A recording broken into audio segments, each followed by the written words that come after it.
All right, here we go. Uh, Welcome everyone. Welcome to our fall 2024 edition of Computer Architecture Systems at UCLA. Super excited for the new quarter. As you can see, our class size is growing and growing. So let's see what we're going to be at 2030. Uh, so my name is Nader. I'm an assistant professor here at the ECE department. And this course is, as you know, cross-listed between ECE and CS. It's ECE M1116C, and in the CS is 151B, M151B.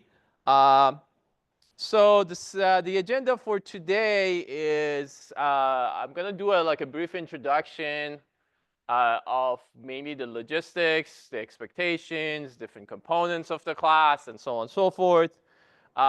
If you have questions at any point, feel free to ask.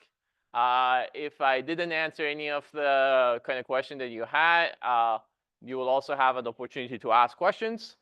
Then on the second part of the class today, I'm going to kind of give you a little bit of motivation of why we are learning computer architecture, because could be most of you's questions of like, why the hell am I taking this course? So I'm going to hopefully give you a little bit of motivation of why this is an important topic. And an interesting thing that I always seen in the past edition of this class was like at the end of the class when you like doing the course evaluation, typically the interest at the beginning is pretty low, but at the end is pretty high. And I'm hoping that I can achieve this year as well. And you're gonna see hopefully interesting things, and you're gonna learn a lot of things in this course. Okay? Uh, Before we get started, a little bit about me. So I got my PhD in computer science actually at Georgia Tech in 2020. This is the 5th time that I'm going to teach this class at UCLA. So I kind of like started, my background was like I started my bachelor in electrical engineering. I got my bachelor's in electrical engineering. Then I went to Georgia Tech. So I did my bachelor in Iran. Then I came to US and I did my master's and PhD at Georgia Tech. My master's was so dual between CS and ECE, and then my PhD was all the way CS, kind of like coming with background of both. My interest is kind of the intersection of hardware and software with my main focus on security. So I'm looking at computer architecture and IoT systems, but with emphasis on how to build the system secure. Uh, just a little bit of spiel on my research. So these are kind of like the main two things, probably hard for you to read from here, but I mean, the slides would be available. So we are looking at this new thing called chiplet systems, which the way that we build the hardware in the past, it was like we integrate everything in like one gigantic chip. And the problem with that is that there is some limit to it, okay? So if you add more and more transistors, if you add billions of transistors to one chip, then the defect's gonna shoot up at some point, okay?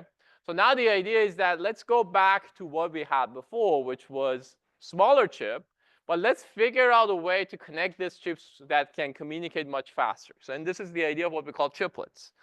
And there are lots of interest, like all the NVIDIA and Intel and AMD processors these days are chiplet based. Probably if you guys are following the news, you will heard about that. So my part is mostly looking at the security vulnerabilities and new challenges when we are shifting toward this kind of new technology. Um, so that's one key area of my research. The second area that I'm working on is what we call Internet of Collaborative Things. We call it IOCT. So the idea is that imagine a world that all the devices are connected to each other so that they can share their sensors, actuators, computers, networks, everything. So essentially you are kind of you have a task that can virtually run on any device. In this room, we have 300 different cell phones. Can I actually use all 300 at the same time to run a task? Or can I use one sensor to get some information and run something else? So there are lots of kind of challenges to kind of create this, especially from the security and privacy domain. Because if I want to be able to run a task in one device, how do I even make sure that I'm not messing up with the rest of the data, how do I make sure that the task that I'm offloading to the device is actually running correctly and the device is not messing up with my data. So it's this two-way distrust between the sender and receiver will cause lots of issues. Um, None of these things are directly relevant to this class, but this is kind of like in the next step of this class. So I wanted to give you a little bit of background of someone who researched in this domain, what sort of problems they are dealing with.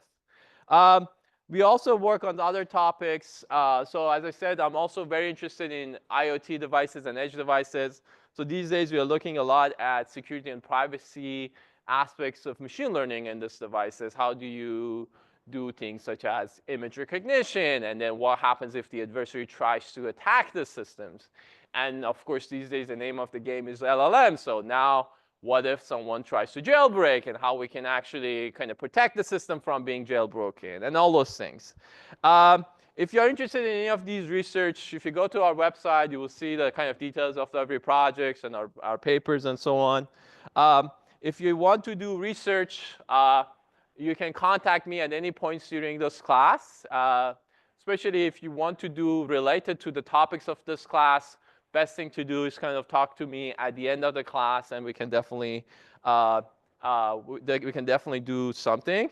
I'm also going to teach 2 grad level classes in more advanced topics in computer architecture and security, which in the past few years, many undergrads have taken those courses. So if you're interested, definitely talk to me sometime during this course, okay? I also have 2 cats. This one name is Peanut Jr. or PJ. There is a Peanut Senior, which is staying with our friend. And this is Meadow. And they're siblings. And this is my wife, Ellie. And we are originally from Iran. So this is actually what we call Hafsin, which is, the Persian year is usually at the beginning of spring. So we celebrate that, and this is a picture of our cats and us together. Important thing to learn is how to pronounce my name. So my first name is Nader, so the A is kind of long. And my last name is Sehat Bakhsh. So just kind of think about these 3 parts. It's Sehat and Bakhsh. The last part is the most difficult part. Whoever can pronounce it correctly, come and tell it to me. So how do you call me? So do you have 4 options? You can just call me Nader. I'm totally fine with that. You can also call me just Professor. You can call me Professor Sehat. You can also call me Dr. Sehat. Either of these 4 are available options for you. Things that are not available to you is calling me Doctor and Professor with my first name. That's the one that I hate. And people teasing me with that sometimes. But just remember, if your request if you want your request to be, processed, do not send an email with that in the title, okay? All right. So what's the best way to contact me? So we're going to use CampusWire, as most of you know. I already posted on Bruinler. The fastest way to get my attention is DMing me on CampusWire. If this is like a personal and longer problem, you can email me. But the CampusWire, good thing about CampusWire is that everything about this course is there. I get a lot of other emails in my inbox too, so it's going to be convoluted there. But on CampusWire, I'll just go and see them. You can email me at this email address. If you have more serious things, or if you DM me on CampusWire and didn't respond. I have my office hours on Tuesdays right after the class at 2 to 3 p.m. I'm probably going to be around until 4. It's going to be in person in my office. My office is in Boulter Hall, 6731G, in the 6th floor. If this time doesn't work for you, you can find me before and after the class on Tuesday and Thursday. Or you can just email me, and we can schedule a meeting as well. Friday afternoon, for example, is usually a good time to chat. Usually in my office, so you can also drop by if you want to. There's a good chance that you can find me, especially on Tuesday, Thursday, Friday, and probably either Monday or Wednesday. Sometimes they change, probably Mondays. So before we get started, I want to also learn a little bit about your summer. We had a very productive summer, as you can see here. I was traveling a bit as well. I went to Germany for the first time, which was very fun. Also went to Amsterdam for the first time, which was also fun. And then a couple of travels around the country, East Coast and San Francisco a few times for work. Well, what about you guys? How many of you did an internship? Just raise your hand. Okay. How many of you stayed here and did research? Okay, a few. How many of you just chill at home and relax and didn't think about school? Good, a few. All right. Anyone wants to share anything interesting? Like, what did you do in summer that was worthy of sharing? Anything fun or interesting? Yeah. You went to where? Oh, okay. Where did you go? Munich. Okay. I went to Berlin and Frankfurt only. So you stay only at Munich? How many days? Okay. Yeah, the beer was great, right? What was your favorite? What was your favorite beer?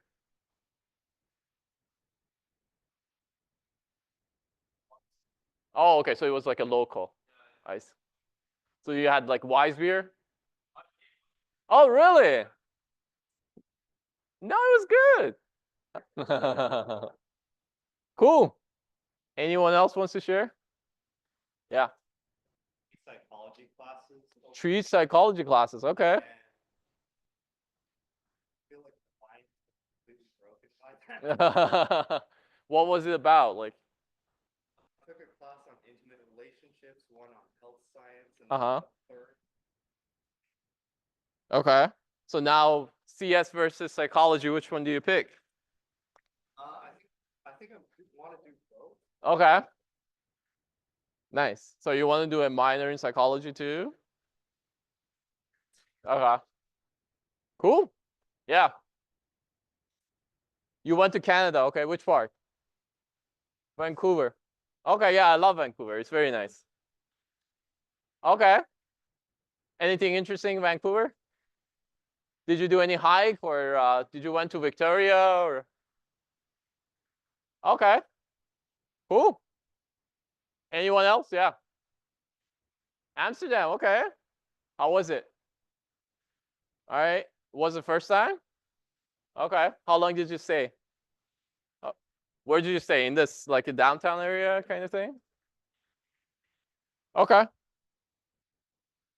Yeah, we did that too. It was very fun. Yeah. Anyone else? Last person?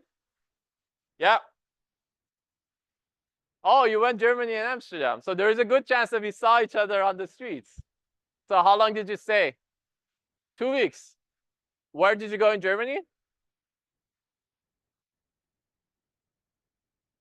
Oh, okay. So you're like a west side. Cool. All right. Hope all of you had a productive summer and hope everyone is ready for the next quarter, the new quarter. Is anyone graduating this quarter? Okay, there are a few. And then how many of you graduating this year? Okay, a lot of you. All right, so best of luck. Hopefully you'll pass this class. All right, so we're gonna have at least 2 TAs. They're gonna be probably another one. Justin and Fatima, they are both my PhD students. Both of them have been TA for this class before, very experienced. Justin actually has been, I think this is his 3rd time or maybe 4th time, and Fatima is the 2nd time.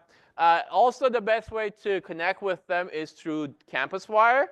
But you can also email them. The information is on the website. There won't be any discussion session this week, okay? So nothing today or tomorrow or even Monday, okay? I'm going to actually talk about the format of our discussion sessions. By the way, if you have any questions at any moment, just raise your hand. Maybe also introduce yourself, so I'll try to remember your name. Another way I want to make sure that I learn about you a little bit is Padlet. How many of you have used Padlet before? Okay. So just go into this link. There's kind of like, create a card for yourself, introduce yourself, what you like to do. I already put mine. This is optional, but please do because that gives us a little bit more so we can know each other. I think another important thing for you guys is that since this is a large class, it's a very good opportunity for you guys to know each other as well. So it's like one of the few opportunities that you can kind of like, see the whole cohort, because these guys would be your future connections, right? So when you get into industry and companies and so on, the more people you know, it's going to be much better for you. So use this opportunity for networking as well, okay? All right, so let's talk about the logistics a little bit. So this course has multiple components. I'm going to go over each one by one. Of course, the first one is lectures. All the lectures are in person unless something happens.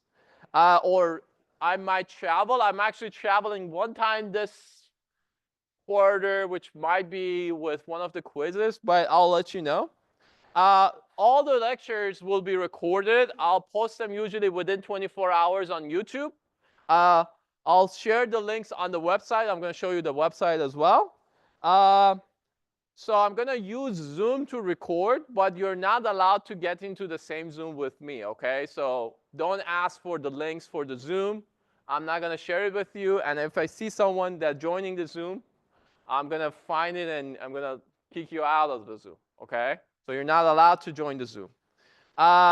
The reason for it is because it's the logistics of holding like a hybrid class is hard.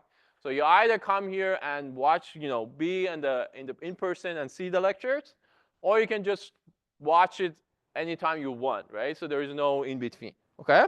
If you want to subscribe to my channel, that's also great, right? Attendance is encouraged, but it's not mandatory. I'm not going to keep track of who's coming and who's not coming, except for quizzes. So the quizzes has to be in person, no other option, okay?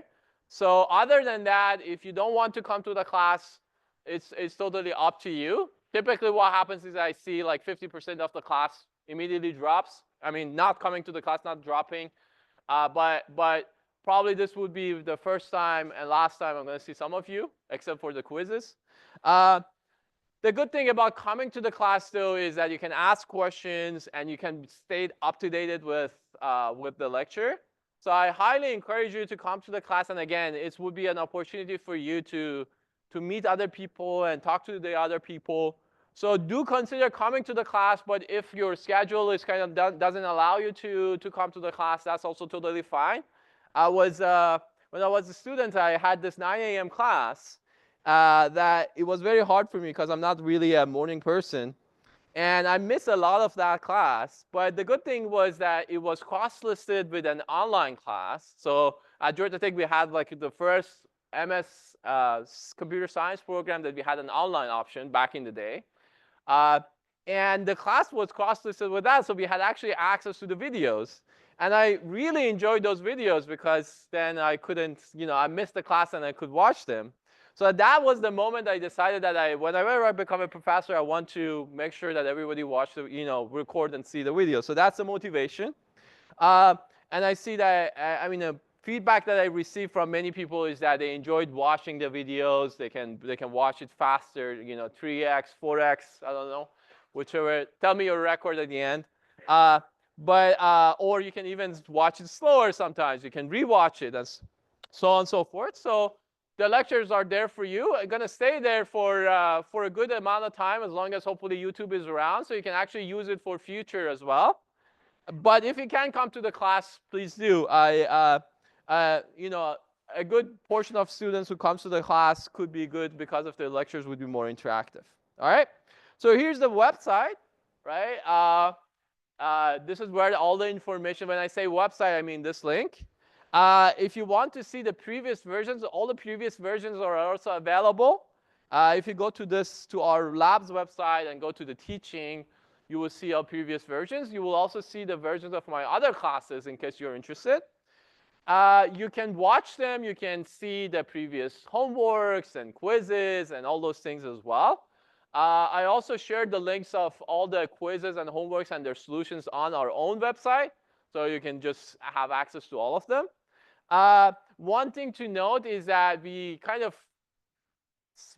make small adjustments and changes to the lectures, both to the topics and to the content of each lecture. So keep in mind that if you're looking at older topics, there might be some discrepancies. And always the ground truth is this year. So whatever I say in this lecture and this class is the truth. All right? Everything I said in the past, I made a mistake.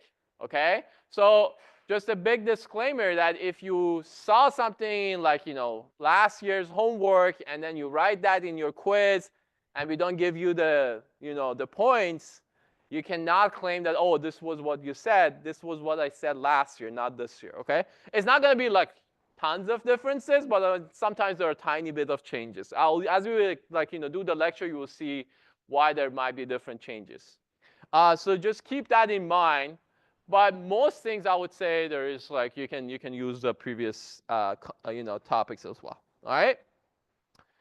I'm going to also share the slides, the PDF of the slides on the website. If you go to the schedule, you will see that each lecture, the link to the video, and the link to the PDF is there. I'm not going to share my notes in the class, like whatever I do and the annotation here. The reason for it is they're messy. They're not very informative in most cases. And many people rely on this for their exams, and they're going to hate me when they're watching this. So instead, I want you to take notes. So you can do whatever you want with your notes. Also encourage you to take notes, right? So do not count on the fact that I'm going to share with you the notes. There are some very kind students that typically share their notes. And if they do and post it on CampusWire, I'll let everyone download it. I already shared last year's notes on CampusWire.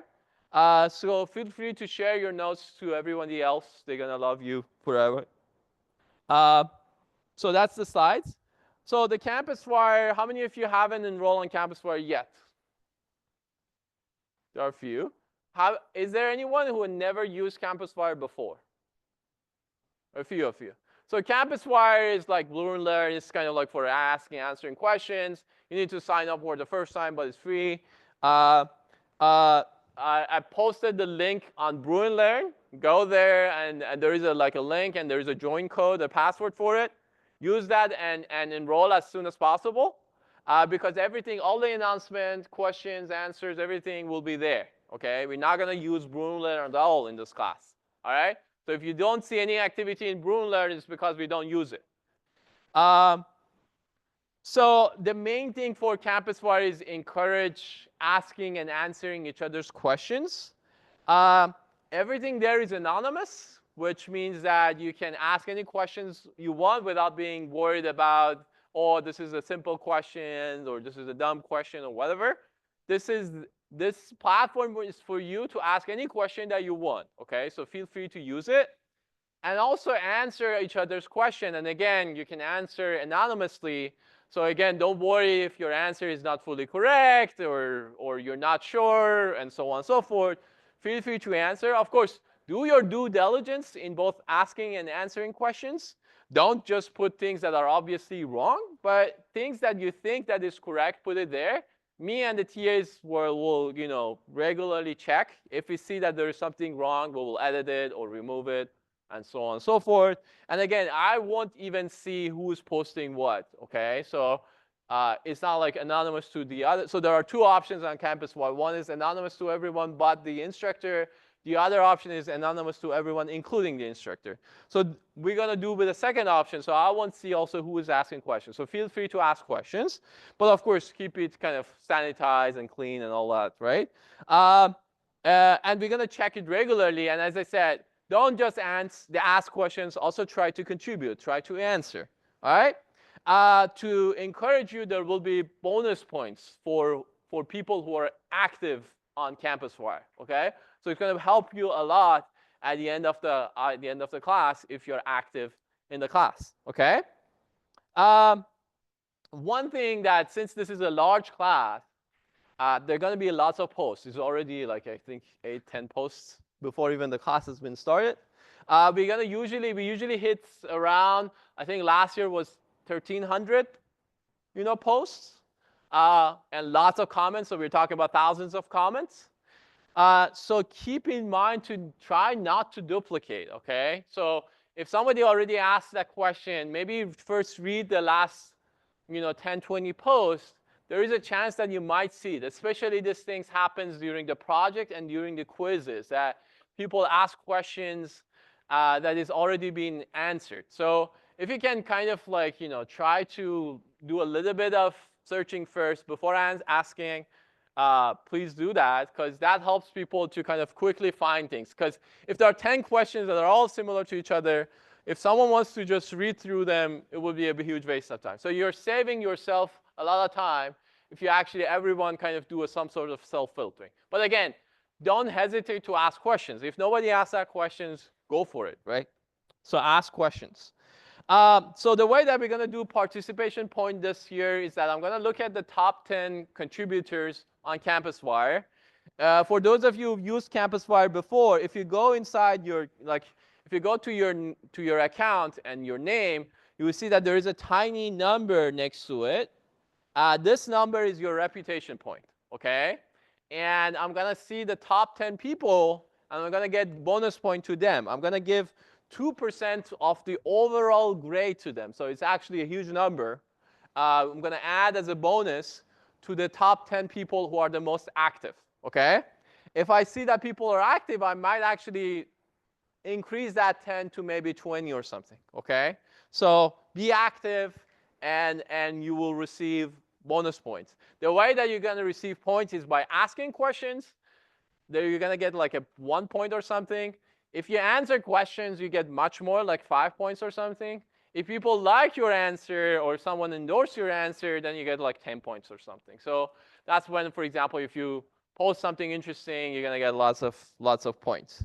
So again, this is not for forming some form of a crazy competition or anything. It's mostly for you to try to participate in the class and ask each other and answer each other's questions. Okay? Questions?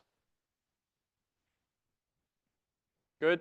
All right. So exams. So there are going to be 3 exams in this class. As I said, they're all in person. It will be around 1.5 hours, so kind of the full lecture. Previous samples are already available on the website. I'm going to also share more to see the kind of format. The format would be very similar to previous years, so to kind of get a feeling. So here are the 3 dates, okay? So the first one going to be at October 29th, which is the Tuesday of week 5. The second one would be November 21st, which is the Thursday of week 8. And the last one would be during the finals week. So actually during the final time of this class, which I think it's Tuesday at like 11 or whatever, it would be at that time. The quizzes are non-cumulative, which means that we're going to do the first 3 or 4 weeks for quiz 1. Then the second 3 weeks will be for quiz 2 and 3. Okay, so it's not going to be the whole thing. Like your final not going to be a final. So that's why I'm calling it quiz, not a final or midterm. Okay? If you cannot attend these days, you have to let me know as soon as possible, because rescheduling is not an option. Not taking it is also not an option. So you're going to have 2 options. Either you kind of contact me, and if you have a reasonable reason that not attending, I might allow you to take it over Zoom at the same time. We cannot do it at any other time. Or the second option would be you're not taking the quiz, and your grade would be based on the other 2 quizzes, okay? And if you cannot attend more than 2, so I can only drop 1, but that's also not a given. I need to know why you're not attending. If you email me in the morning of the quiz and say that, oh, I'm not going to attend, I'm not going to drop it. So the best option would be you just have to join over Zoom, okay? So it would be very, very rare that I'm going to approve that you're not taking the exam, but you have to let me now, okay? Don't let me like the day before that, oh, I need to go to a conference or I need to travel and all. This November 21 is actually a week before the Thanksgiving, so you should be able to, if you have any travel plans, you should be good to go. Any questions about the quiz? Oh, and the quiz are open source, and open notebook, and open laptop, so you can bring anything you want. including the solutions. People have watched lectures during the quiz. So you can do all that. Most likely, I'm going to also allow you to use ChatGPT or any other chatbot during the exam this year. But that will be confirmed. So it's not yet confirmed. I need to first think about the questions and then do that. All right. Homeworks. Guys, listen. Homeworks. So there's going to be multiple homeworks in this class, 4 to 6. We will post it on Gradescope, which is another website that we're going to use. There is no late submission allowed. So if you miss it, you miss it. The deadline is usually within a week. So we typically kind of like give you like, one homework. You have a week for it to answer it. And then the next week, we're going to talk about the answers. It's going to be graded for completeness, not going to be graded for accuracy. The reason for the homeworks is for you to practice.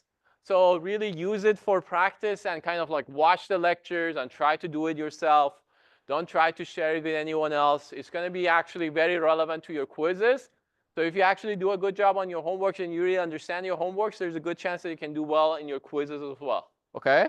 So this is for you to kind of like in your own time, try to think about this, try to learn the lectures, and try to do something. Generally, this course, the format of the grading and exams is not for you to kind of like, I'm here and I'm going to give you like C and Ds to everyone as much as I can. No, this is the opposite. I want to give A and B as much as I can. What do I care is that you actually learn something from this course, because 10 years, 15 years from now, what you will understand is that things that I learned in the class is going to be used directly in my life.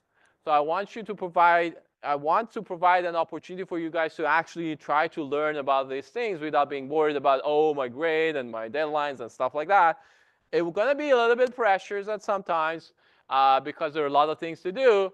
But generally, the course is designed in a way that you actually learn something, hopefully, out of this class. Okay? So projects. Usually we have 2 projects in this class. They are based on C++. In rare cases, you can do Python, but I don't really like Python because I have an autograder that works well with C, but not really well with Python. So that caused some issues. And also not C really, C++ mostly. So the idea of the project is that we're going to mimic the behavior of a processor using a C++ program, okay? So in reality, you have a hardware that does things. We want to emulate that using a simulator and emulator. Usually the first project is kind of like a bare bone processor that we kind of like the first 3 weeks of the class we're going to talk about. You're going to implement that. The second project is kind of like adding more features to it. This year I might have a 3rd project as well because lots of people really like the projects and they want more. This is last year, so if you're pissed, go and talk to your seniors. But we might, if the time allows, we might squeeze in another project. So let's see. And the 3rd project will be some form of a competition. So you're going to design something, and you're going to compete against each other. Who has the fastest design going to get more points. And they're going to be some form of a baseline. So if your design is half decent, you're going to get the whole points, but you're going to get more points if your design is better. Okay? Once we get closer, I'm going to describe how it works. So submissions are through Gradescope. Everything is auto-graded. I'm going to share with you the kind of like the test that I'm going to run, and you have to try to optimize it. I might have also another test that I'm not going to share with you, and you have to kind of like think about it yourself. Testing your system is part of the project. I've seen many times that people say that, oh, how do I debug this, or how do I test that? Actually, running good tests is part of any project, not this class, any other class. Because in reality, nobody's going to give you that, oh, you work at NVIDIA, and they're going to say, yeah, here's your test, here's the input, here's the output. You just like, you're going to be paid $300K for doing nothing. You're going to actually come up with everything yourself, right? So in this class would be the same, that you need to come up with your own problem set. You need to think about corner cases and all those things. So part of the class is, part of the project is that. late submissions for projects will be allowed under special circumstances again. So if you're kind of like going AWOL and come back and you want to do something to kind of salvage your quarter or whatever, you can talk to me and I can see we can do something. For, as you remember, for homeworks, there's not that option, okay? It's only for the project.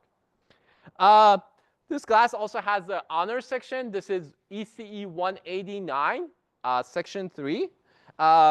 For those of you who don't know what is an honor section, this is an ECE department thing. So if you're E and C, this is more applicable to you. It's Thursdays at 2 to 3. It's in the Mathematical Science Building. There won't be any class today. There won't be any class next week. The first session would be the following week. So what we will do in that class is that we're going to do a much more advanced project in that class. So in our regular class, we're going to design a C++ version of a simple CPU. In that class, I'm going to talk about how do you design a Verilog version of the more complex version of that CPU that we designed inside the class. So if you're into designing Verilog, FPGAs, hardware design, if you consider yourself having a career in that direction, the honor sections would be a very, very good option for you. And there are tons of students who are actually doing that projects. Is a very, very strong line item in your resumes, okay? So if you want to work on that space, consider taking that. The way it works is that it will be graded separately, but it's going to replace your project 2 and 3 in this class, okay? So you have to do project 1, but project 2 and 3 will be replaced with that project, okay? EE and C students will receive credit for it. CSC and CS students and other majors won't receive any credit, but you're welcome to come. You can enroll, or you can just come to the class, okay? Grading, that's the most important part of the class, right? So we're going to have 3 components, right? Projects, homeworks, and quizzes. Projects are 30%, homeworks 10%, quizzes 60%. They're going to be weighted equally, like 20, 20, 20, 20, okay? There will be bonuses along the way. As I said already, if you're active on CampusFire, you're going to receive bonuses. You're going to get 2% that are going to be added directly to this, okay? There will be also for the project, especially the third project, we're going to add some bonuses. And there's going to be course evaluation in the end. And if you have good participation, I'm going to add bonuses to that as well. So there are some ways that you can kind of like, you know, if you didn't do well in one of the quizzes, there's opportunity. And I need to still decide, but there might be a little bit of chance that I may not do weighted equally if I see that one quiz is like much harder than the others. Okay? Questions?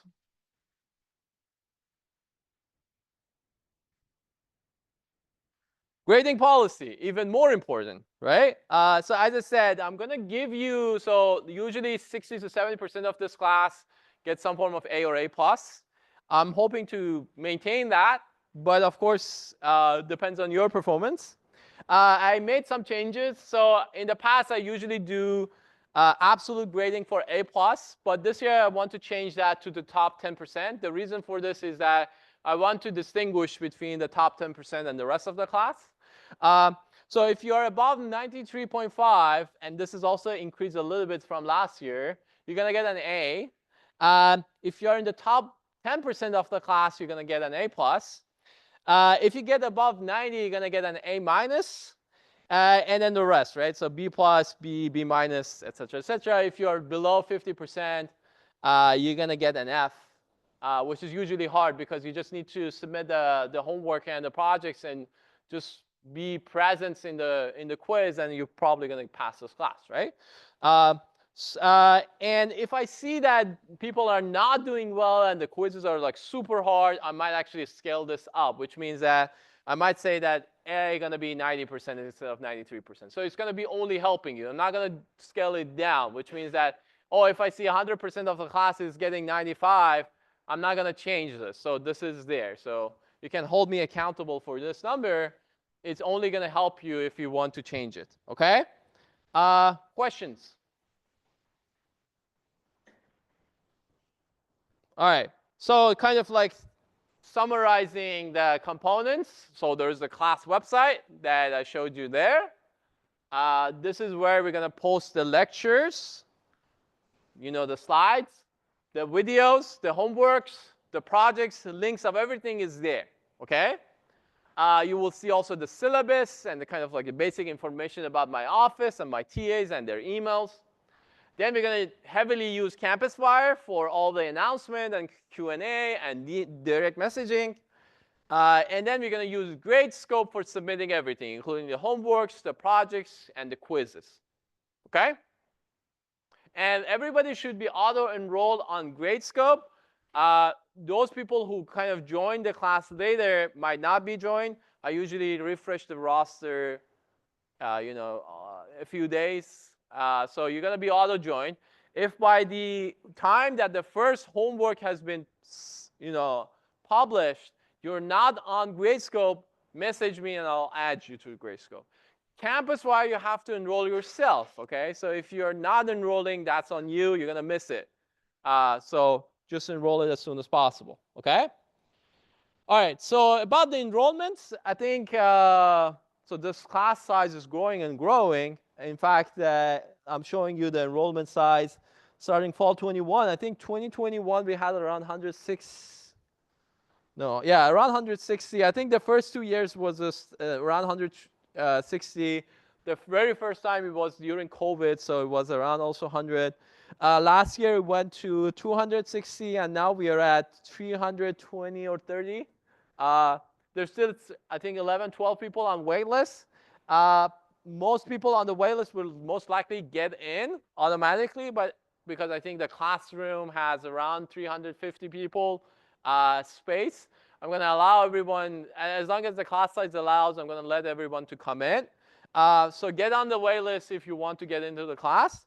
If you cannot get on the waitlist because of other conflicts, for example, you haven't taken CS33 or M1, M16 or M51, you have to talk to me. The answer is most likely no, that I'm not going to let you to enroll. The reason for it is that this class is offered every quarter.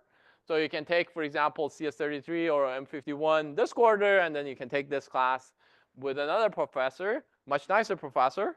But if you are grad students and for some reason you cannot get into the waitlist, email me and I'll let you to enroll. I'm going to issue PTEs for grad students. And just as I said multiple times, since this is a large class, we need to help each other out, right? So try to, again, on CampusFire, try to minimize kind of duplicated posts.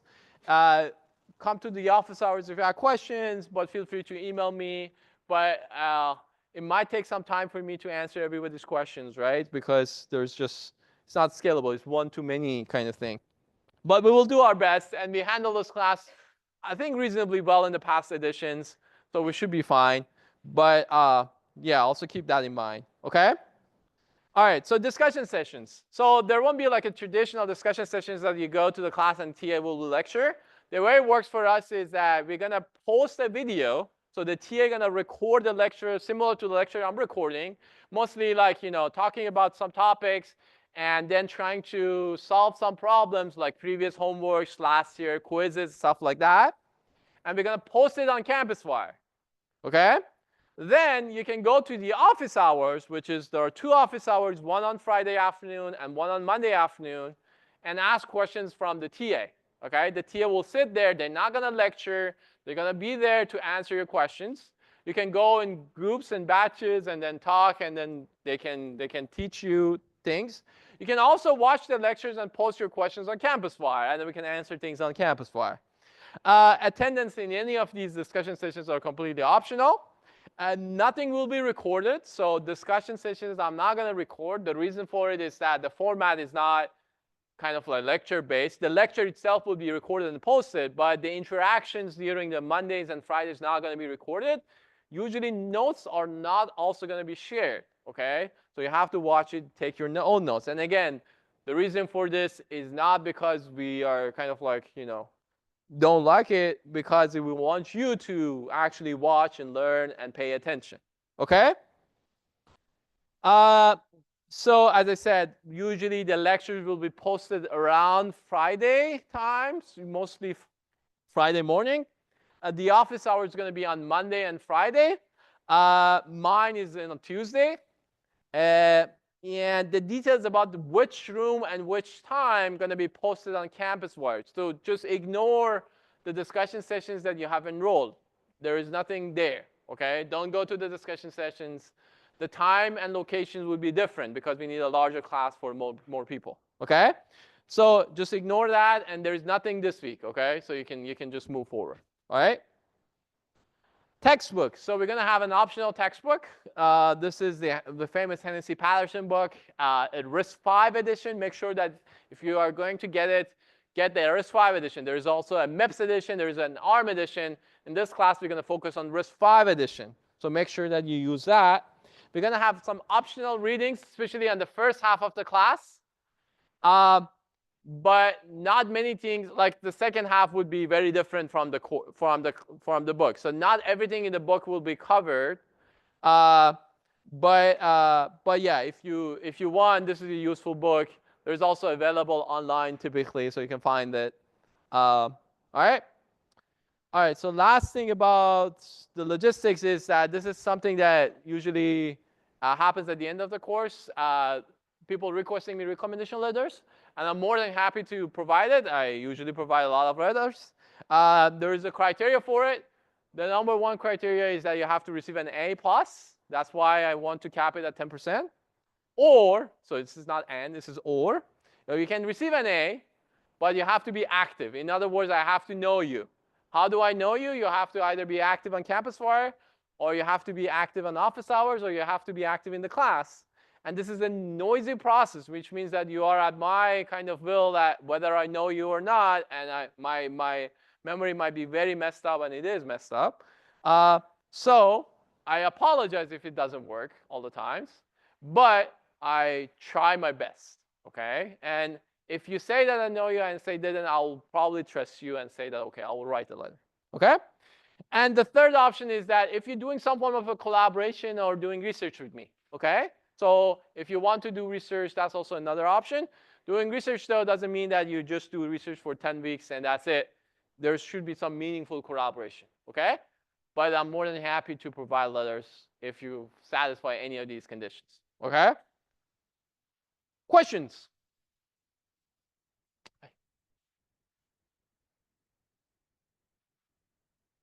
No questions. Yeah. Go back to which one? The name of the textbook, yes. It's on the website as well. Yeah, but yeah. And then the slides are already on the website too. Yeah.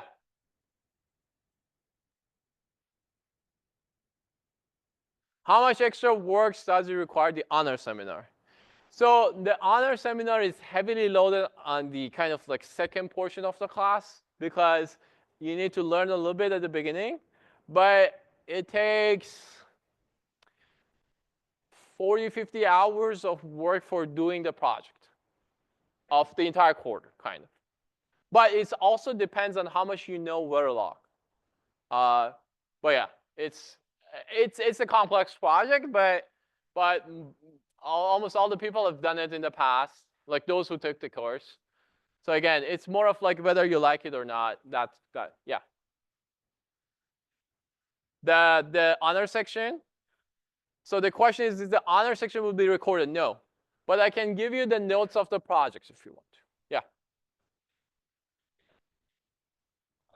Yes, so there are people who actually, so the question is that honor section is made up with people who are taking this class. Yes, there are actually already people who are signing up because CE and EE students receive credits. Some of them are actually receiving like, BS, Bachelor of Science, not BS, with honors. So in order to get that honors, they have to take honor courses, okay? So that's why they're already taking it. I think there are like 8 to 10 people already enrolled in that class. Any other question? Yeah.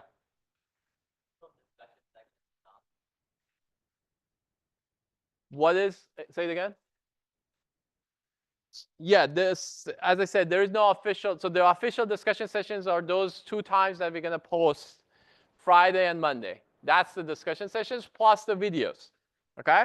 But you're welcome to email us or message us, me or the TAs, if those time doesn't work for you and you have burning questions or you have problems.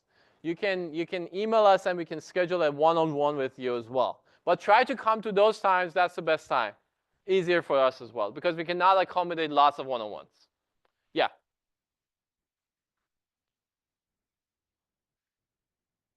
So the question is what the discussion videos will be about. So it will be a regular discussion session that a regular TA just go and kind of like give some quick overview of the lectures that discussed in the past week. So they're gonna kind of re-lecture things a little bit, but faster. And then the second half would be, solving some like previous year's questions. So it will help you to do the homework or be prepared for the projects and so on. We will also usually hold additional office hours prior to the quiz or the project to kind of if you have like debugging issues and stuff like that. Any other questions? Yeah. During the quiz day, do I lecture or not? No, it will be just the quiz.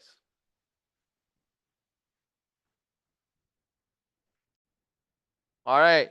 All right, so let's have a quick break, 5 minutes. Let's go back at 1, and then we're going to continue.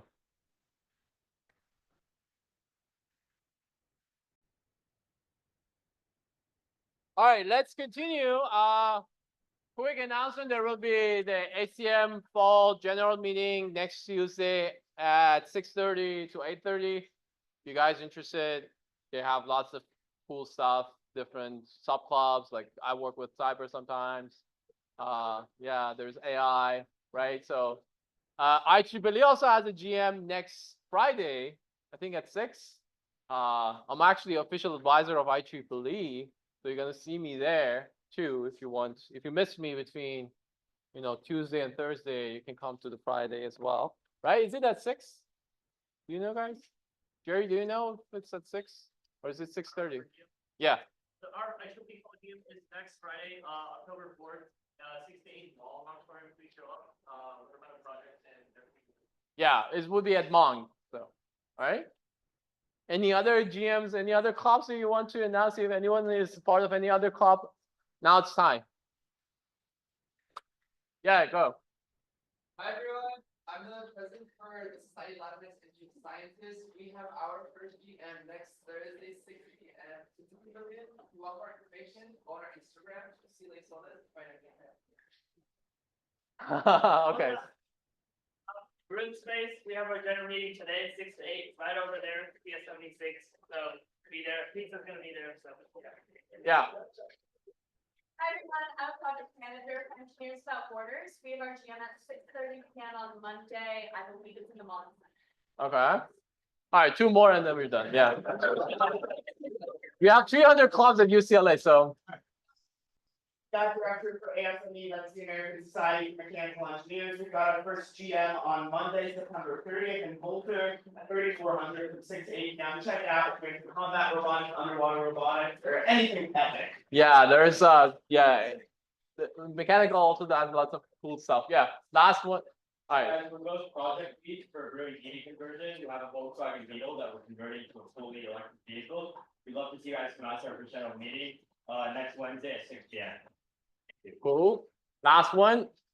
Yeah. I'm one of the directors. We have the first all racing meeting on Tuesday, 6 to 8, virtual. So if you want to announce that, it will be on any of the Instagram. All right, cool. You guys are feel free to post it on CampusWire as well. That's fine. Okay. Cool. All right. So let's talk about why we are taking this course other than it's a required course for many of you. So you have no other options. Well, let's pretend that there was an option, and in an ideal world that you willingly take this course. Okay. So let's see why this is an important course. And honestly, it's actually very useful. Many of you think that it's not. It's very helpful. So you're going to talk about the interaction between hardware and software. For many of you who are working purely at software, or machine learning, or even higher at the data science and algorithm levels, this would be the place that you're going to see what is happening underneath. And the reason that is important to understand what is happening underneath is that you can take that and optimize your own code.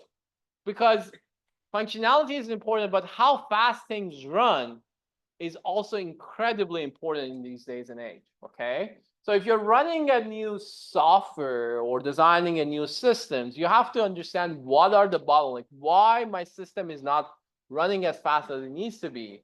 And in order to understand that, this is where we're gonna actually go a little bit deeper, okay? We're gonna talk about the important metrics. What are the trends? Where are we heading to? And what are the limitations and why there are those limitations, okay? So in order to kind of further motivate you, I'm gonna actually talk about the language that, oops, my microphone was here, so probably the video was messed up, like, the recording was messed up a little bit. But I'm just, if the video is not working correctly, I was just talking about the motivation, all right? So this is actually an interesting part, so you didn't miss anything. So I'm gonna ask you two main questions, and whoever wants to answer it. The first is why machine learning is becoming increasingly more capable. And the second thing is that why we didn't invent ChatGPT 20 years ago. Anyone wants to answer any of these two questions? Yeah, you're brewing AI, like, your ACM AI present. So the bar is high. Go. GPUs were way worse than. Why? Because like a bunch of different cores and stuff like that into a much smaller space, and Mhm. we weren't also as efficient at using Mhm. those things. Okay. So we have now nice GPUs. Okay. Anything else? Yeah. Better techniques, more optimizations. Any other things? Anyone doing machine learning who wants to defend the pride and, the importance of machine learning? Speak up. There's also good algorithms, right? So it's not just the hardware. People who are working at machine learning are actually very smart people, so they're actually doing good jobs, including, like, for example, transformers and, designing new algorithms for training, gradient descent, and all those things. So essentially, the answer to this is kind of threefold, right? So we have better hardware, aka GPU in these days. So that's number one. Then we have more data sets, more labeled data sets. So 20 years ago, we didn't have these good data sets, large data sets that are labeled. Internet's just basically invented, like, gets mainstream about early 2000. So all of these things that we are really using these days is just the amount of information that we generated with the sensors and actuators and all. They are very, very new, okay? And that's why we have this data sets. And the third is the models itself. So we actually managed to design new models. For example, AlexNet was kind of like the big jump in designing new ways of, let's say, convolutional neural networks and image classification. Before that, it was mainly like smaller, fully connected neural networks or, SVM and stuff like that. So the combination of these three kind of made this revolution of AI, which we are all experiencing. But the reason that I want to say is that the big part of it is this hardware and design of this hardware. And that's what we're going to learn in this class, that how did we get to this point? And we're going to actually specifically talk about the architecture of a GPU and how GPU works and why is it different than a CPU and why now it's much faster than 10 years ago and how we can make it even faster, right? There was another thing I wanted to say, but I forgot. But anyway, so one thing that is happening is that these days, we kind of figure it out in terms of algorithms. We just, push as much as we can. Like, we make the models gigantic, like billions and billions of parameters. And what's really holding us back is the hardware. So if OpenAI could have run I don't know, what is after, like petaflop, like billions and billions of parameters, they would. The reason that it couldn't now is that they don't have enough GPUs that they can connect together. The training will take a lot of time. The power consumption would be huge and so on. But at least what has been shown in the past few years is that if the models become bigger, it becomes stronger. Okay, so that's why we have like GPT-2 and GPT-3 and GPT-4 and GPT-1.0 and so on and so forth. Really, the difference between them is the size, right? And the size is the main thing that kind of determines the size is the hardware itself, is the interaction between the GPU and the memory and other components in the system. So if we can actually build faster GPUs, we can actually do much more interesting things, more than things that we can do these days. All right? So that's why there's tons and tons of money. That's why NVIDIA's stock is kind of skyrocketing, right? Because people are really interested in this, buying a lot of these devices. Okay? And there is actually improvement. So we are actually doing a good job. By we, I mean the Harvard design engineers and computer architects. If you look into different version of this GPUs, this is their P100 in 2016. And look how much we've grown in just 4 years. Now we have A100, and they can do orders of magnitude faster computation. So there's actually lots and lots of interesting things happening in the design and in manufacturing of the hardware. And that's why it's kind of all of a sudden a very, very exciting area of research again. Okay? And of course, this is not all about GPUs. GPUs is just one example. The same thing happens to CPUs back in 2000. So the new machine learning at that time was computation and .com and the internet itself. And what has kind of caused the kind of internet revolution was we managed to have general purpose processors, very small. We can connect lots of things together very fast and very efficient. And the reason for that was that we managed to build very nice CPUs, very small. Okay? So in this course, what we're going to do and what we're going to understand is that these impacts, and you're going to see that this different changes, this improvement, going to actually have a meaningful impact on your career, even if you are a machine learner, or you're a software designer, or you're working on an operating system, or you're a circuit designer. Any of that, the interaction with how the computer works is very, very important. And that's what you're going to learn in this class. So we're going to particularly learn about a few important things. We're going to first start with talking about instruction set architecture, or ISA. This is kind of like where the border between software and hardware is transitioning. Most of you are already familiar with ISA through your CS33 or 150 or 51. So you kind of know a little bit. We're going to target this RISC-V ISA, and we're going to talk about that mostly next week. Once we learn that, that's where kind of the design part of things start. And this is where we're going to talk about the microarchitecture. That is, ISA is essentially a list of instructions that this instruction is add. It takes two numbers and add them together and write it to another number. How do I implement this in real hardware? That's the question that we're going to answer.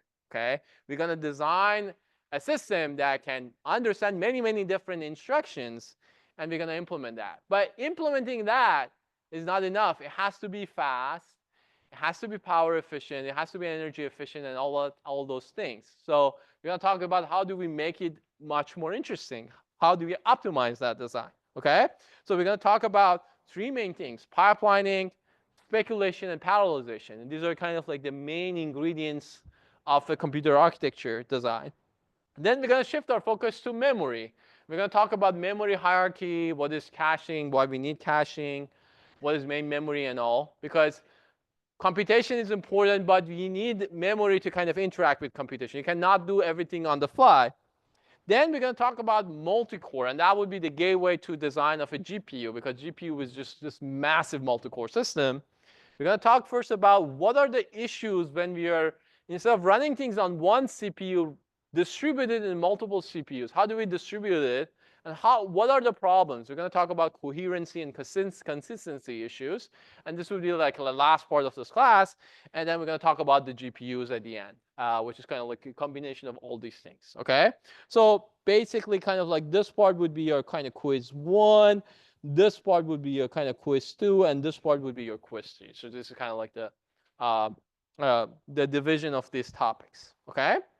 Hopefully by the end of this class, you will understand what this is, right? So why we have a CPU, why we have a fabric, why we have a GPU, why we have a neural engine, how these things are connected to each other, what are the bottlenecks, and so on and so forth. So we're going to talk about all those things at the end when I actually repeat these slides, and then we're going to talk about those things. All right? So let's begin. Any questions? Yeah. Topic size, yeah.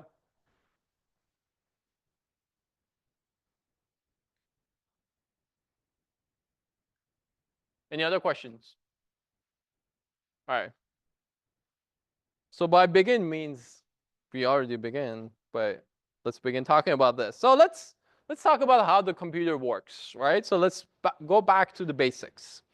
So you can think about computers as this box that you put in some program, aka software, and it produces results. It prints things on the keyboard, or I don't know, like do some actuations. For many people, that's all they need to know about computers, right? Even many of you in your careers, all you need to know is that this is the keyboard. I press this button and things happen. I don't know how, I don't know why, but I just know that it happened. And that's fine. And that's actually the beauty of the computer systems, because computer systems are designed as this box with multiple layers. You can pick which layer you want to look at and how deep you want to go. You can go all the way down into the transistor level and device level and understand how the devices and quantum mechanics and semiconductor electronic works. You can stay at the circuit level, you can go back up at the CPU level, you can go to the operating system level, or you can stay at the software level. These are what we call abstraction layers, right? So the idea of computer systems, and generally a computer scientist or computer engineer, is that you're going to learn about these abstraction layers, and each of you are going to end up in one or multiple of these abstraction layers. And then you abstract away everything else. That you don't care about the underlying transistors if you are at the circuit. You don't care about the circuit if you're at the architecture. You don't care about the architecture if you're at the compiler. But you need to understand the inner workings of each. You need to understand the relationship between them and how these different components work individually. That's what we're going to talk about in this class. But the good thing is that you can always abstract away irrelevant layers, okay? So for example, you're going to see that we start with software. We're going to go to the compiler and then design, create an assembly language. After that, we're not going to care about the software anymore. We're going to say that, okay, we are given a sequence of instructions. How do we run it on piece of hardware, right? So that would be the idea that we're going to follow in this class, that we can abstract away things, and then we're going to go back to them, and it can come back up, and so on and so forth. And that's what you're going to do generally in your career as a computer scientist anyway. The simplified version, if you want to ask me, like, okay, what are those abstract layers? Very, very kind of boilerplate abstraction is you have software, you have system software, in other words, operating system, and you have your hardware. That's your abstraction layers. The application software is basically the translation from an algorithm, from a concept to an actual code. You can pick your own language, or Python or C++ or anything else, and write this program in that what we call a high-level language. Then there's this piece of tool, usually called compiler, that takes this high-level language and design and creates this what we call a machine code that at the end of the day is just a sequence of zeros and ones. At the beginning of this course next week, we're going to actually talk about how do we create this machine code from this assembly language. There's actually a sequence of commands and steps that we need to follow to make sure that this actually works correctly. Then there's the operating system. That you can think about the operating system as this gigantic program itself that takes care of the other programs. So it's kind of like umbrella mechanism for taking care of various different things. It takes care of your I/O and your components. It takes the program and run it on the CPU. It takes the results and show it on the I/O and all those stuff. So essentially, the managing the input and output, managing the memory and the CPU, scheduling the task and getting the results of the task, sharing the resources, all those things are done by the operating system. And then there is the underlying hardware. That's where the machine is, which essentially all I understand is a bunch of zeros and ones. It takes those zeros and ones, run them with some sequence that we're going to explain in much detail in this class, and then produce another sequence of zeros and ones that are going to pass all the way back up to the software. So it's kind of like the design would be this and this up, and then that's how we're going to see this results in the system. So when I actually touch this screen, that will result a command that will be captured by the operating system, passed to the hardware. It will result in some instructions. The instruction is going to run, and that will how I see this arrow that I'm showing you in this screen. Okay? So we're going to focus on this part and see how this magic happens at the hardware layer. These are other courses that you have taken or will be taken, and you will see that there are lots of overlaps here with your operating system course and the compiler course and so on. It might trigger some PTSD on you or not. I don't know, but hopefully you will have a much better experience in this class. If you're interested about computer abstraction, this is a good YouTube video that you can watch. It's a little bit old, but it's interesting. There's another thing that you may want to also consider, and that's kind of the theoretical view of a computer. What is a Turing machine? What is a computer in general? What do we call a computer? And things are now getting much more interested because we are talking about different generation of AI, generation 1 and 2 and 3 and 5 and so on and so forth. This is actually a nice kind of videos about that as well. So if you're generally interested in theoretical aspects of computers, take a look at them. But what we're going to talk about is mainly this, that we're going to take a program, we're going to somehow compile it into this sequence of instructions. We're not going to talk about how do we from here we get to here. We will get here somehow, and that's a separate course. Now we are here, and now we want to create, first we're going to talk about how do we create this. And then we're going to talk about how the hell this is going to run on my machine and generate some meaningful results, right? That's the main part of this class, okay? This is what we call a binary of a program, and then we're gonna talk about how this will run, okay?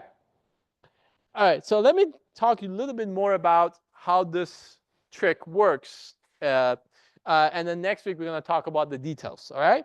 So as I said, think about an abstraction layer as 3 layers: the app, the system software, and the hardware, okay? The immediate problem that you're going to see is I'm going to write this apps in different languages, right? I'm going to write it in Python or in C or in Rust. And I'm going to have different implementation of hardware as well. Your machine is a Mac. My machine might be a Windows, although I've never used a Windows. But this machine is Windows. Someone might use a Linux. Someone might buy their hardware from Intel. The other person might buy it from Apple. You might upgrade your hardware from one Apple to another Apple. And this means that they're physically different, right? They're different implementation, different vendors, different companies. So how do we maintain this compatibility between these different languages and this different hardware? And how do we maintain this for different versions of the hardware? That's where the magic of the ISA or instructions, instruction architecture comes into the play. That we actually come up with this contract between the software, the operating system, and the hardware. Essentially, the contract would be this, and this is the basis of instruction set architecture, that the software will say that I'm going to write any language that I want. I'm going to do whatever I want.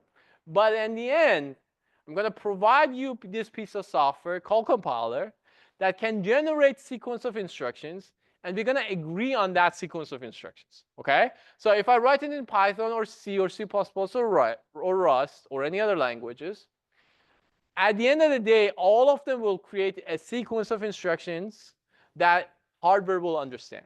And hardware is going to do the same thing. They're going to say that you don't care how I'm going to run this thing, but I'm going to tell you and guarantee you that I'm going to be able to run this 50 different instructions. So if you follow that 50 instructions, I will run it for you. You don't know how I'm going to run it, and Intel run it differently than ARM, than NVIDIA, than AMD, but all of them will understand the same language, okay?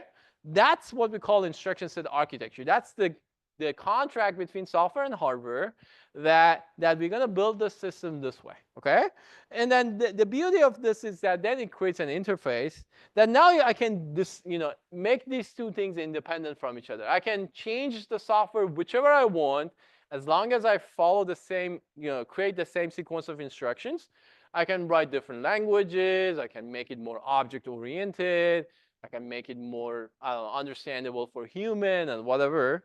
And the hardware side, I can also do lots of optimization. I can add more caches. I can add branch predictors and all those things that we're going to talk about. But the software layer will not understand any of this. That's what we call microarchitecture. So the software will only understand the architecture, but not the microarchitecture, okay?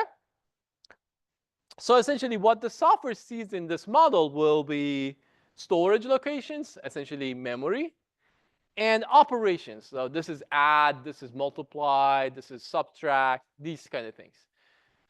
They won't know how do you run it. They don't know how you run the multiplier or addition, okay?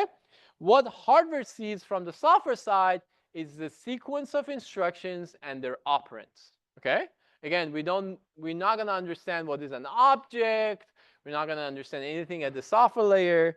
What we're going to see is sequence of instructions. And one thing that is very, very important is that their order. You need to know their order as well, okay?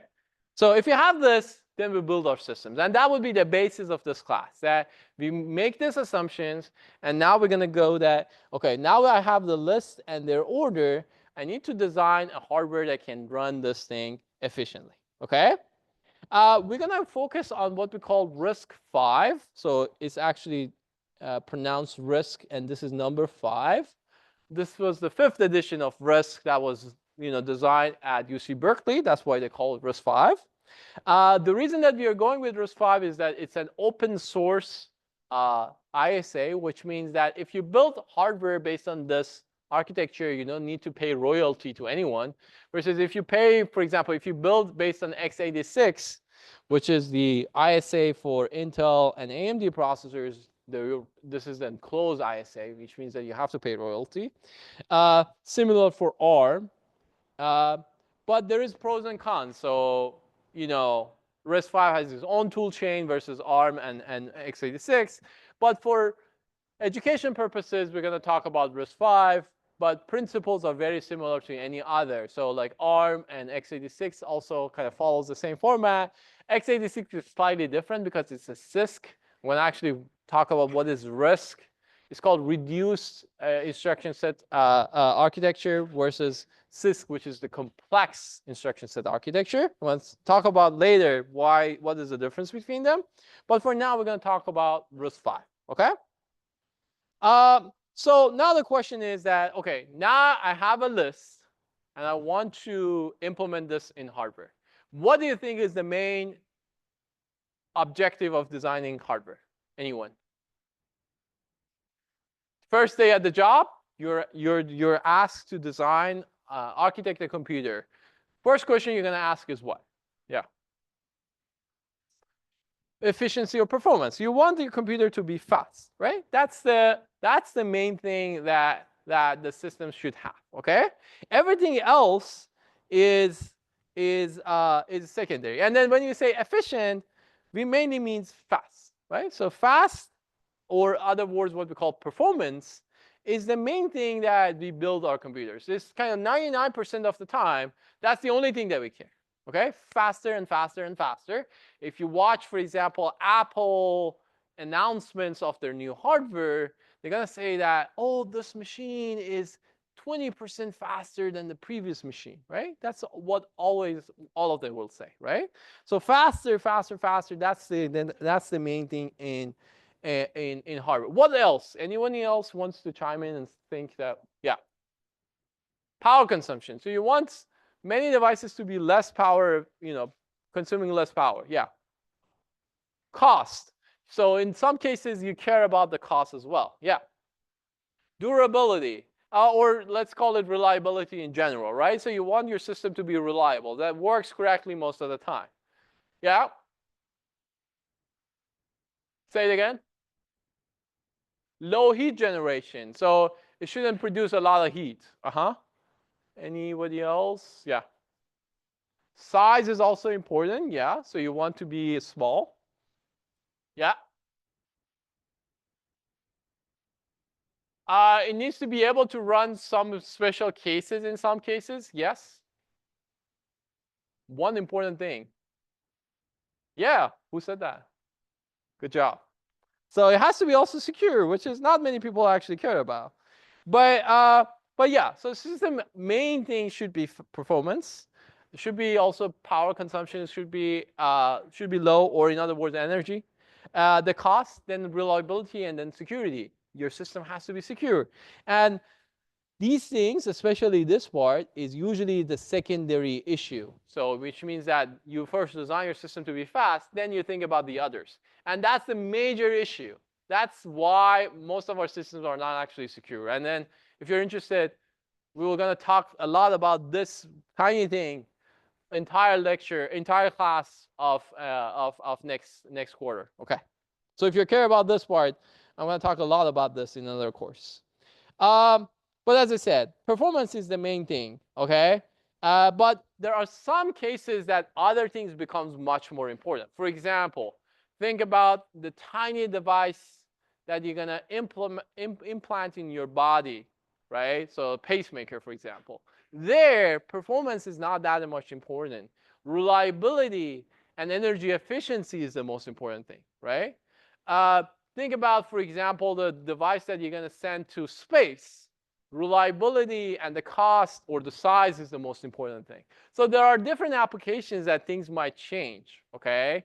But in majority of the systems, the performance is the #1 criteria, okay? So let me talk quickly about a little bit of history. We're not going to finish things today, but we're going to quickly talk about where we were and why we are here and how we got here. We kind of talked about it a little bit about when we were talking about GPUs and why we didn't design ChatGPT 20 years ago. So let's actually talk a little bit more about that, okay? So this is the first general purpose computer called ENIAC. It's in right after World War II. It's the size of this room, a little bit even bigger. And the computation that it does is much, much less, significantly less than your smartwatch. So your smartwatch actually is much faster than this thing that was size of this whole room, okay? But it was the first general purpose computer, so it's a big thing. So, and then this is the VAX machine, which is designed by IBM and HP, and it's kind of like a workstation computer back in 70s. So if you actually look into the systems from the moment that we designed this VAX to 2018, which is kind of like the where this picture is, if you look at this number, 49,000, around 50,000, this is the performance. This is how much faster our computers become from 1978 to 2018, okay? So our computers become 50,000 times faster in 50 or so years, okay? And this is very, very impressive, right? So this is why now we can deal with ChatGPT versus in 78, probably you kind of like listen to an analog radio at best, right? This is why. And we're going to talk about these different generations here. You will see that there's kind of like 5 different kind of regions. At first, we are kind of like fast 25% per year. Then we kind of shoots up and makes computers really fast. But then it's kind of dies down, and now it's actually going really slow. So we're going to talk about that as well. All right. This is another plot which is also interesting.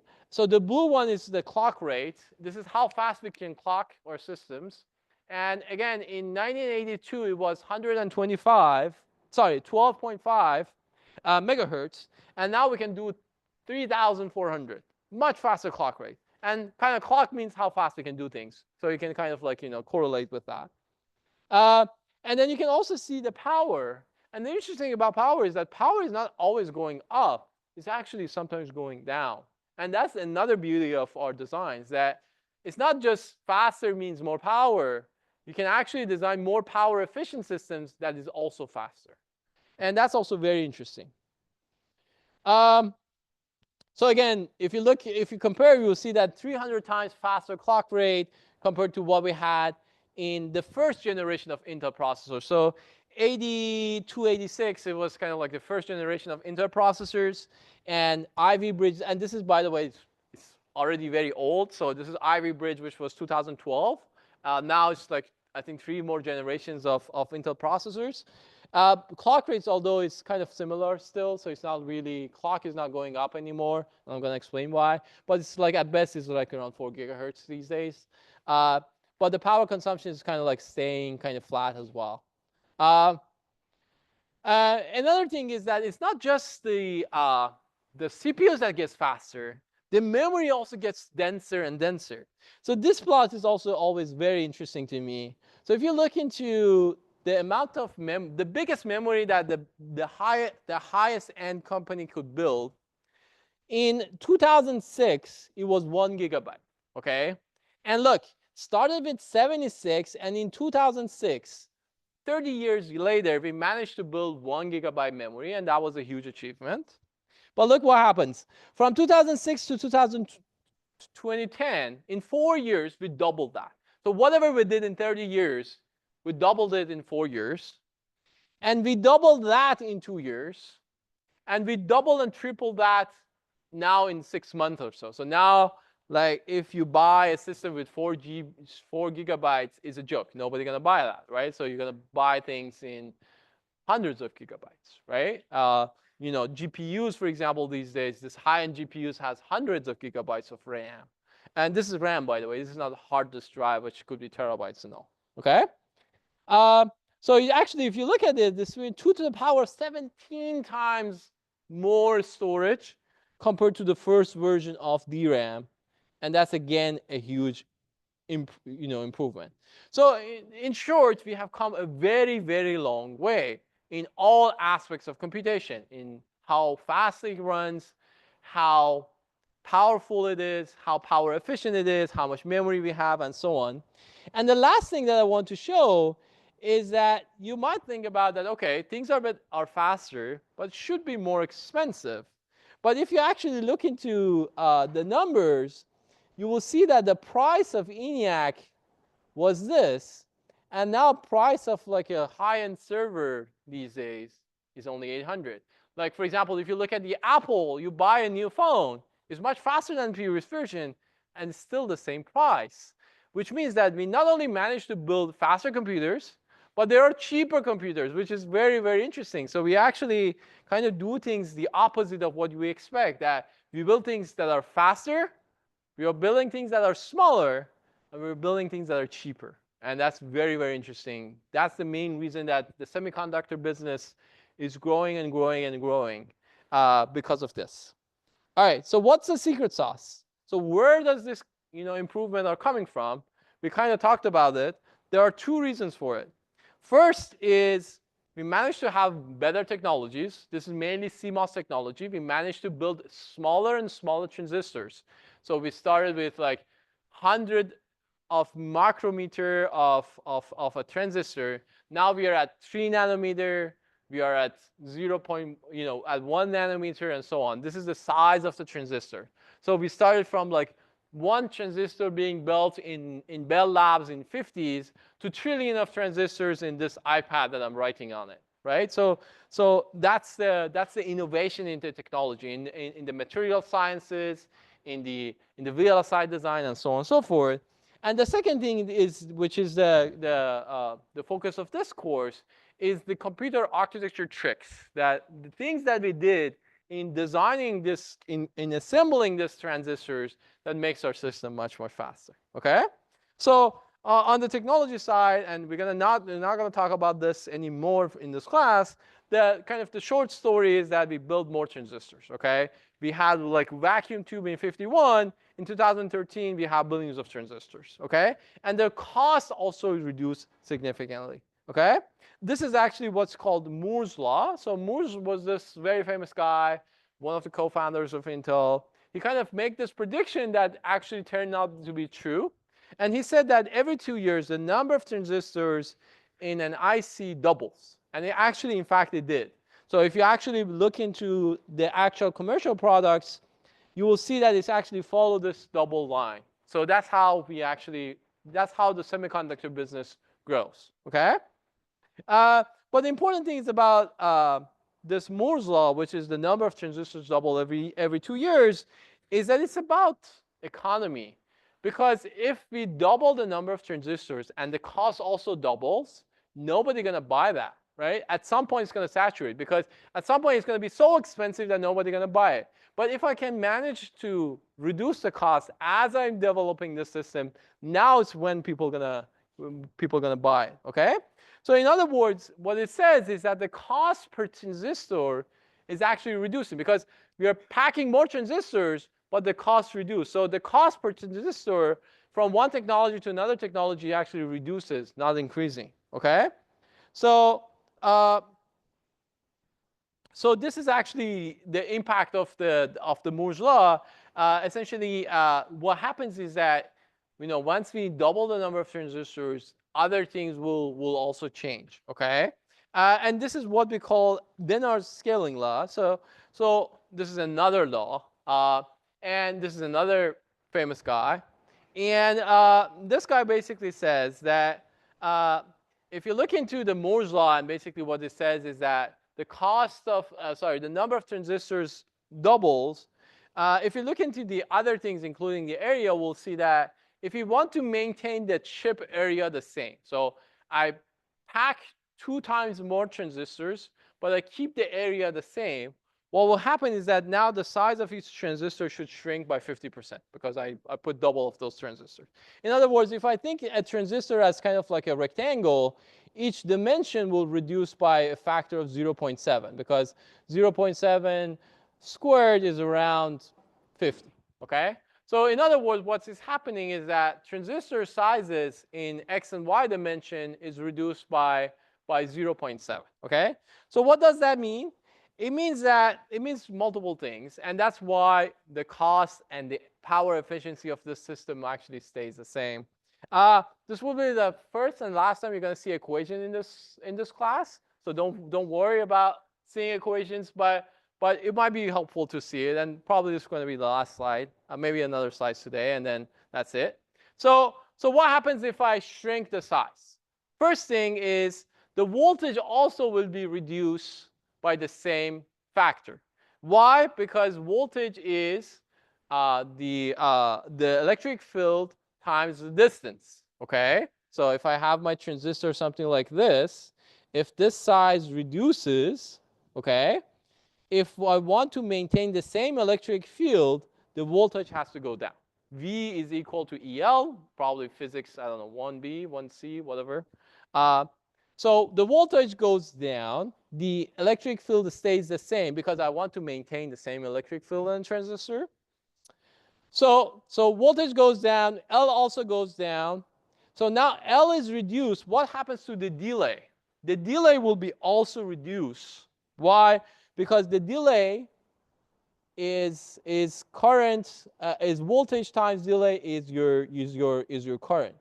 And if your voltage goes down, okay, and your current also goes down, your delay will be also reduced by that. Sorry. So this is distance. So your distance goes down, your voltage goes down. As a result, your delay will be also down, right? And your delay would be also down by the same factor as your distance.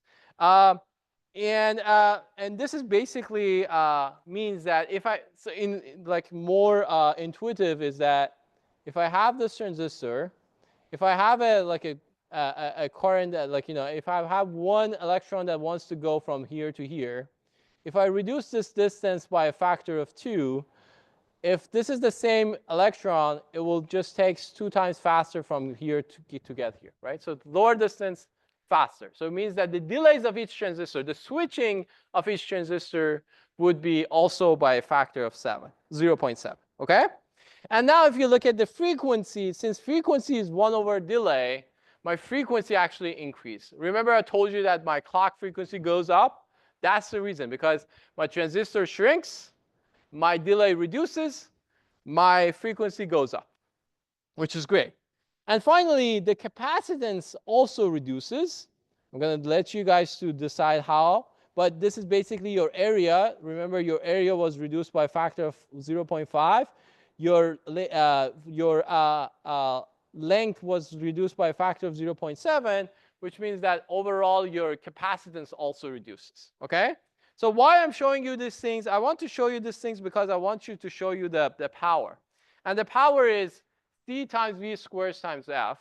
And if you plug in the numbers that I show you that there, you will see that essentially what will happen is that your power consumption per transistor will be reduced by a factor of 2, by 50%. In other words, if I look at the overall energy, that is, power times the number of transistors, the energy stays the same.